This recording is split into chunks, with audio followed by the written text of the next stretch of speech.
Todos los peligros que Evaristo tuvo al cruzar esa montaña fueron de infarto. Sin embargo, había valido la pena, puesto que de donde menos esperaba encontró el oro que por un año buscara sin tener frutos. Ahora le daría todo a su familia y lo más importante, que ya no los dejaría solos nunca. Feliz y con esos pensamientos retomó su camino. Aún le faltaba mucho por llegar. Luego de un rato, miró que llegaba a la salida de las montañas. Por fin miraba potreros planos y sintió alivio. Pero no debía cantar victoria. En cualquier terreno se suscitan de improviso los peligros, y eso estaba por comprobarlo, porque a lo lejos divisó unos jinetes que venían a su encuentro. Pensó en el oro que traía. Si era gente mala se lo quitarían y ya no traía con qué defenderse. Miró unas rocas salientes, entre ellas se formaba un hueco y desmontó para esconder las alforjas ahí. Luego siguió su camino. Cuando se alejaran regresaría por él. Al estar frente a ellos, 3 hombres lo rodearon. A legua se les veía que eran malosos, tenían cara de pocos amigos. El que se veía más malo de los 3 lo saludó preguntándole a dónde se dirigía. Contestó que a casa. Tenía un año sin ver a la familia por ir a buscar trabajo. Lo que le dijo hizo pensar al forajido que traía dinero. Entonces, a una seña de él, los otros 2 amagaron con sus rifles a Evaristo. Después lo registraron. Al ver que no traía nada, les dijo que lo mataran y le quitaran el caballo. Antes de llevar a cabo la orden, Varo gritó que sabían dónde había oro. Si lo dejaban vivir, les dirían dónde estaba. La avaricia brilló en las pupilas de los maleantes y le dijeron que si les mentía, lo matarían como a un perro. No sabían que era plan de Evaristo para llevarlos al matadero. Entonces regresó a las montañas junto con los 3 forajidos. Cuando entraron a la montaña ya estaba anocheciendo y Evaristo dijo que así no podría encontrar el lugar de la veta. Estaba entre las rocas, sería muy difícil llegar de noche. Aunque no les agradó lo que dijo, sabían que tenía razón y a regañadientes aceptaron pasar la noche en ese lugar. Era la segunda parte de la trampa que Evaristo les estaba preparando. Ya más noche, cuando Varo creyó que había llegado el momento de actuar, les dijo a los hombres: «Perros, ¿a poco creían que de verdad los llevaría a mi oro? Preferiría morir antes de decirles en dónde está». Furiosos, los malvados empezaron a pegarle. Harían que les dijera en dónde estaba a punta de golpes. Evaristo comenzó a gritar con todas sus fuerzas que no lo mataran, pero los asaltantes continuaron castigándolo. Era otra argucia de él para que la bestia le escuchara y apareciera. De repente se escuchó un aullido, luego un rugido, al tiempo que unos arbustos provocaban mucho ruido al moverse. De entre ellos saltó un enorme licán, cayendo frente a los hombres, que aún seguían con su tarea pegándole al gambusino. Cuando vieron a la descomunal bestia, aterrados dejaron de hacerlo. Su asombro fue tanto que ninguno sabía qué hacer. Eran rudos, pero aquello que estaba ante ellos era otra cosa, difícil de digerir. Uno de ellos, dominando su miedo, comenzó a disparar. Los demás, al escuchar las detonaciones, reaccionaron e hicieron lo mismo. Un hombre con hocico de perro no iba a asustar a 3 forajidos acostumbrados al peligro. No sería la primera vez que enfrentaban a la muerte. Sin embargo, no sabían a lo que estaban por enfrentarse. Cuenta se dieron cuando vieron que sus disparos no le hicieron nada al poderoso animal. Entonces, sus letales garras dieron cuenta de ellos con zarpazos. Su inmunda presencia ya no haría más daño. Después, jadeante miró a Evaristo tirado en el suelo desmayado. Al ver que estaba vivo, lanzó un aullido y se perdió en la oscuridad, dejando los cuerpos destrozados y una tenebrosa soledad. Horas más tarde, Evaristo despertó y al mirar a los hombres muertos dibujó una sonrisa. Su plan funcionó como lo había pensado.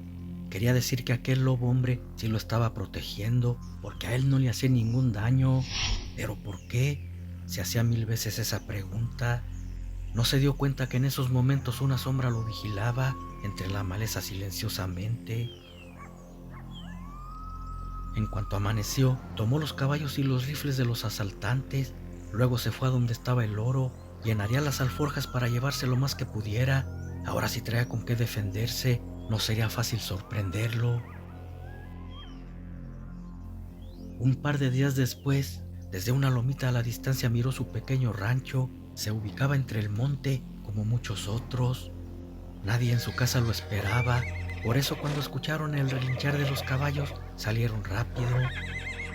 Luego que vieron que era él, se pusieron eufóricos y lo recibieron abrazándolo. 12 meses tenían sin verle. Miró a Matilde, su mujer, y a sus 2 hijas, pero le faltaba su hijo Nicolás, el mayorcito de 17 años, y le preguntó que en dónde estaba. Matilde guardó silencio por un momento. No sabía cómo decirle lo que había sucedido. Tal vez no le creería. Era algo descabellado y posiblemente la culparía de lo que pasara unas semanas después de haberse ido. Con palabras entrecortadas empezó a contarle que después de haberse marchado, una noche de luna llena apareció un monstruoso ser. Además de ser descomunal, su hocico era enorme, como de lobo, con rasgos humanoides, muy peludo. Aunque era un animal, estaba parado en sus patas traseras, gruñendo amenazantemente. Quiso atacarlos, pero Nicolás valientemente lo enfrentó con un machete. Sin embargo, la bestia era tan poderosa que los machetazos no le hacían daño. Luego de una mordida en el pecho y zarpazos, le quitó la vida a Nicolás, y aunque ella le había disparado, tampoco las balas le hicieron nada. Solamente sirvieron para ahuyentarlo, sin que les hiciera daño a ellas.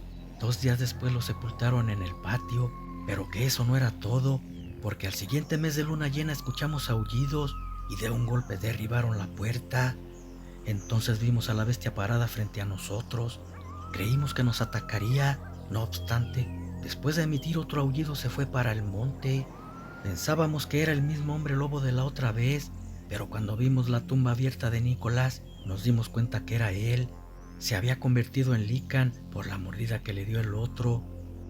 Parecía una locura, sin embargo era irrefutable, porque traía la misma ropa desgarrada con la que lo habían enterrado. Por la cara de asombro que puso Evaristo, Matilde supuso que no le había creído su historia, pero sus hijas dijeron que era verdad lo que decía. Ellas también lo habían presenciado. Su padre les respondió que sí les creía. Su asombro era por lo que vivió en las montañas. Un hombre lobo lo había salvado de muchos peligros, y para que le creyeran les mostró el oro, diciendo que gracias a él lo había encontrado. Les contó toda su aventura, desde cuando entró a las montañas para cortar camino. Ahora entendía por qué a él no le hizo daño. Su mente, aunque era irracional, reconocía a su padre. A la familia lo único que les reconfortaba fue saber que estaba vivo. Aunque fuera una bestia, no dejaba de ser su hijo. Platicaron toda la tarde y después de una buena cena, Evaristo les dijo que habían sido muchas emociones fuertes, debían descansar, temprano empezarían a reparar el rancho, con el oro que traía le harían cambios, compraría animales y ganado, trabajando duro para sacar a su familia adelante. Si se le terminaba el oro, iría por más, sabía dónde encontrarlo. Así lo hizo. Muy temprano fue a comprar madera. Quería que su hogar fuera el más bonito de todos. Más tarde, a pesar de todo el trabajo que tenía, una idea loca rondaba en su mente. Pensó en ir a la montaña toda la familia. Quería encontrar a Nicolás para ver si los reconocía, pero no sabía si Matilde aceptaría.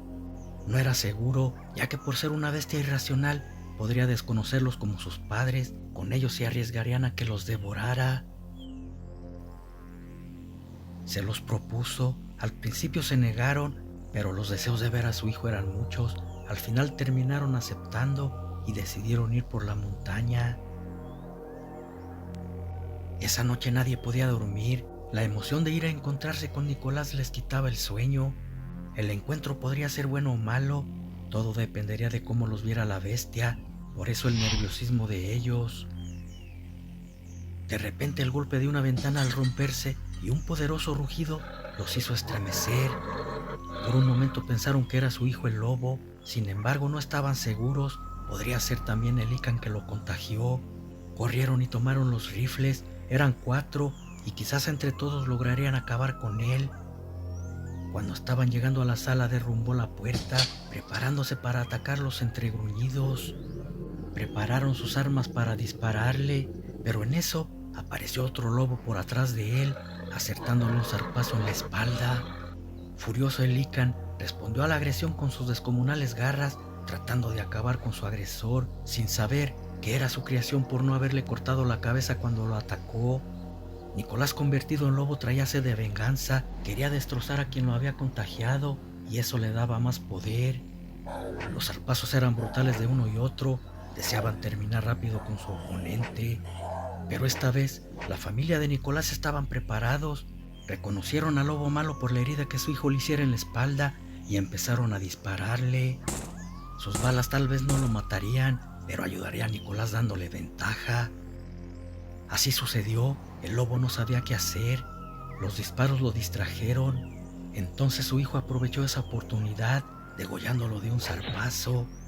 Una vez caída la bestia emitió un aullido, se les quedó viendo por un momento, luego se fue hacia las montañas. Ya no hubo necesidad de ir a buscarlos, él solo había venido para salvarlos, comprobando que sí los reconocía como su manada y siempre estaría para cuidarlos.